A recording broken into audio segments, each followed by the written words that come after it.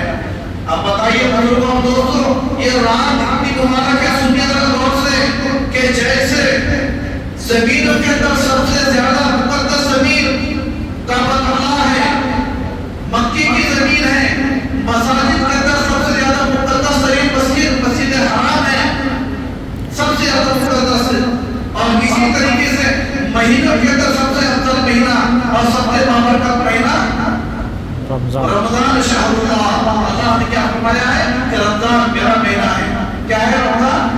میرا مہینہ ہے۔ اللہ تبارک و تعالیٰ نے اس مہینے کے اندر روزے بھی فرض کیا ہے۔ صاحب رمضان کیا جس نے رمضان کے مہینے کے اندر روزے ایمان اور احتساب کے ساتھ رکھا، اللہ تبارک و تعالیٰ اس کے پچھلے سارے گناہ معاف فرما دیتے ہیں۔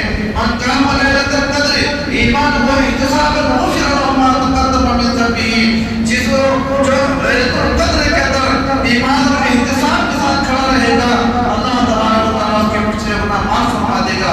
تو میں اس کی تشریح کے اندر آگے آتا ہوں، پہلے میں یہ بتا دیتا ہوں کہ اللہ تبارک و تعالیٰ نے اس قرآن کریم کو کون سی رات کے اندر نازل فرمایا ہے۔ جس رات کے اندر قرآن کریم کو نازل فرمایا اللہ تبارک و تعالیٰ نے، وہ رات سب سے افضل ہو گئی ہے، اور وہ رات کو اللہ تبارک و تعالیٰ نے تمام راتوں میں افضل قرار دیا ہے۔ جیسے مساجد کے اندر مسجد حرام سب سے افضل ہے، اسی طریقے سے جگہوں کے اندر سب سے زیادہ مقدس زمین مکہ مکرمہ کی ہے، اور اسی طریقے سے ایام کے اندر سارے دنوں کے اندر سب سے افضل دن جمعہ کا دن قرار دیا گیا ہے، مہینوں کے اندر رمضان ہے، اور اسی طریقے سے راتوں کے اندر اللہ تبارک و تعالیٰ نے شب قدر کو فضیلت بخشی ہے۔ تو اللہ تبارک و تعالیٰ نے بعض چیزوں پر فضیلت بخشی ہے۔ تو اِنَّا أَنزَلْنَاهُ فِي لَيْلَةِ الْقَدْرِ کہ اللہ تبارک و تعالیٰ فرماتے ہیں کہ میں نے قرآن کریم کو شب قدر کے اندر نازل فرمایا۔ وہ شب قدر کون سی دن تھی؟ رمضان کا مبارک مہینہ تھا۔ اللہ کے نبی علیہ السلام میں زیادہ تفصیل میں نہیں جاؤں گا۔ اللہ کے نبی علیہ السلام غار حرا کے اندر اعتکاف فرما رہے تھے۔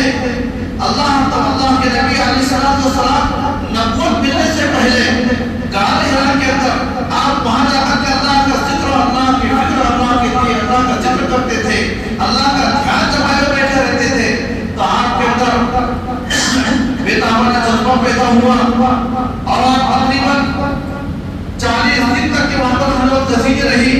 اللہ تبارک و تعالیٰ نے اپنے بندے حضرت جبریل علیہ السلام کو بھیجا، اور وہ سورہ اقرا کی ابتدائی آیتیں نازل فرمائی ہے۔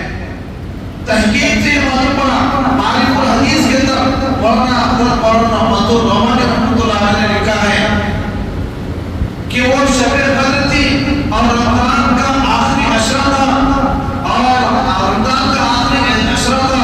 اللہ کے نبی علیہ السلام کا زندگی کا پہلا اعتکاف تھا، جو غار حرا کے اندر اللہ کے نبی علیہ السلام نے فرمایا ہے۔ تو جس دن شب قدر تھی، شب قدر کی رات تھی، اسی رات اللہ کے نبی حضرت جبریل علیہ السلام اللہ کا پیغام اور سورہ اقرا کی 5 ابتدائی آیتیں لے کر کے نازل ہوئے۔ اب وہ نازل ہوئے، اللہ کے نبی علیہ السلام پر کہا کہ پڑھو۔ اللہ کے نبی نے انکار کیا کہ پڑھا نہیں ہوں، بہرحال وہ 2-3 مرتبہ دمشق کے بعد میں پھر اللہ کے نبی علیہ السلام کے زبان سے وہ آیتیں نازل ہوئے، آیتیں پڑھنا شروع ہوئی۔ اقرأ باسم ربک الذی خلق، خلق الانسان من علق، اقرأ وربک الاکرم الذی علم بالقلم، علم الانسان ما لم یعلم۔ یہ 5 ابتدائی آیتیں ہیں جو غار حرا کے اندر رمضان المبارک کے مقدس رات شب قدر کے اندر نازل ہوئی ہے۔ یہ شب قدر کا اور اللہ کے نبی علیہ السلام کی زندگی کا وہ پہلا اعتکاف تھا۔ آپ سنیے آگے، اِنَّا أَنزَلْنَاهُ فِي لَيْلَةِ الْقَدْرِ وَمَا أَدْرَاكَ مَا لَيْلَةُ الْقَدْرِ۔ اور آپ جانتے ہو لیلۃ القدر کیا ہے؟ آپ جانتے ہیں لیلۃ القدر کیا ہے؟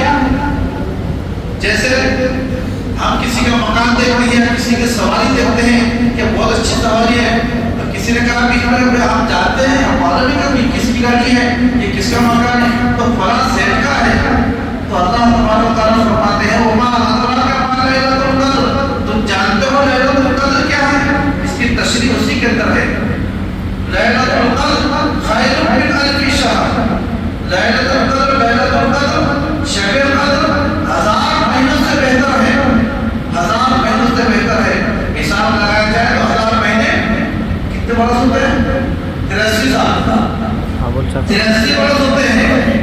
تو لیلۃ القدر خیر من الف شہر، تو معلوم یہ ہوا کہ اس رات کے اندر جو شب قدر جس کو مل گئی اس کو تو تلاش کیا جاتا ہے، اس کو تلاش کیا جاتا ہے۔ ایسا نہیں کہ 27 شب نے کر لیا ہے، ہم نے جو اپنے ذہن کے اندر بٹھا دی ہے کہ 27 شب کو شب قدر ہوتی ہے، یہ 27ویں شب ہے۔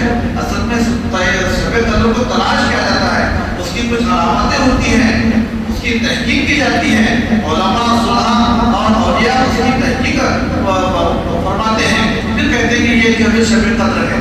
اور ایسا لگتا ہے کہ یہ 25ویں شب قدر ہو چکی ہے، ایسا انداز ہے ہم کو بھی۔ اس رات بالکل ہم نے محسوس کیا کہ شب قدر کے جو علامات کو ہم نے نظر میں تو ہم نے دیکھی ہے۔ تو بہرحال لیلۃ القدر خیر من الف، جس نے اس رات کو پا لیا اور اس کے اندر عبادت کر لیا، گویا کہ اس نے 1000 مہینے سے زیادہ عبادت کا ثواب کما لیا، 1000 سے زیادہ عبادت کا ثواب کما لیا، مطلب 83 برس اس نے عبادت کر لیا۔ اس کا پس منظر کیا ہے کہ اللہ کے نبی علیہ السلام نے مرتبہ صحابہ کے سامنے بنی اسرائیل کے شخص کا تذکرہ کیا کہ وہ اس نے 83 برس تک جہاد کرتا رہا اور کبھی کندھے سے جو ہے تو ہتھیار اتارا نہیں، اور اسی طریقے سے رات میں عبادت کرتا تھا اور دن کے اندر جو جہاد کے پر جاتا تھا۔ تو اللہ کے نبی صلی اللہ علیہ وسلم نے جب صحابہ کرام رضی اللہ عنہ کے سامنے اس کا تذکرہ کیا تو صحابہ کو تعجب ہوا کہ ان کی عمریں اتنی، ہماری عمریں تو بہت کم ہیں، بین 70 و 60، میری امت کی عمریں 60 اور 70 کے درمیان میں ہیں۔ پھر یہ 83 برس تک اس نے صرف جہاد کرتا رہا، اس نے صرف رات میں عبادت کیا اور دن میں جا کر کے عبادت لاتا رہا۔ اس کا جہاد کتنا، اس کا ثواب کتنا اور اس کا کتنا بڑا مجاہد۔ تو اللہ تبارک و تعالیٰ نے اس امت محمدیہ کو یہ رات عطا فرمائی ہے۔ اس امت کی خصوصیات میں سے یہ رات کہ اس ایک رات میں اگر اے نبی علیہ السلام آپ کی امت اگر اس ایک رات میں عبادت کر لیں تو ان کو 1000 مہینے کے برابر عبادت کرنے کا ثواب ملے گا۔ تو یہ امت کی خصوصیات ہے۔ ہم بھی جو ہے اس کو اتنی بڑی فضیلت والی رات ہے اور ہم اس کو یوں ہی جو ہے گزار دیتے ہیں۔ ہم ہمارے کام کے اوپر چوٹ کرتے رہتے ہیں کہ ہم نے اتنی بڑی عبادت کو کیسے کھو دیا۔ اس طریقے سے اس کی عظمت، اس کی وقار اور اس کا احترام ہماری زندگی کے اندر، ہمارے قلوب کے اندر، ہمارے دل کے اندر اس کی عظمت اور وقار لانا چاہیے۔ آپ سنیں کیا ہے اس کی بات، خیر من الف شہر تنزل الملائکۃ والروح فیہا، اس رات کے اندر فرشتے نازل ہوتے ہیں، فرشتوں کا ایک جھرمٹ آتا ہے، فرشتوں کی ایک ٹیم آتی ہے، فرشتوں کا ایک گروہ آتا ہے۔ اس رات